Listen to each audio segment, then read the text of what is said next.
Ito naman, Mama Val, ano naman ang message mo para kay ano? Pwede bang i-message na lang natin? Kasi parang Text mahirap na lang. talaga itawid to eh. Ay, tatry ko. Pero hindi tumitingin. Okay, go. Inhale, exhale muna. Inhale, exhale. Basta, I'm so happy na pinanganak ka sa mundong ito. Na kailangan ka ng madami. And sana alam mo yon na...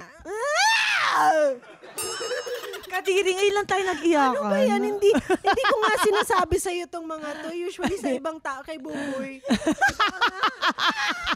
Basta ang hirap. Ang dami kong gusto talagang sabihin. But I am just so grateful. Hindi talaga ako tumitingin. I'm so grateful to have you as a friend. And ang daming nakakakita nun. And I'm just so happy na you are loved. You are so, so loved. And gaya nga ng sinabi ko, she's the patron saint of moms and moms to be. Wow, ganda nun. Uy. Guardian angel talaga siya. Totoo. Petron Tequila. Shot! And yun, I wish you happiness and all your heart's desires. Yay, thank Oo. you. Deserve. Kung wala nang ibang tao kung makaka-deserve nun kung hindi ikaw lang. Yes!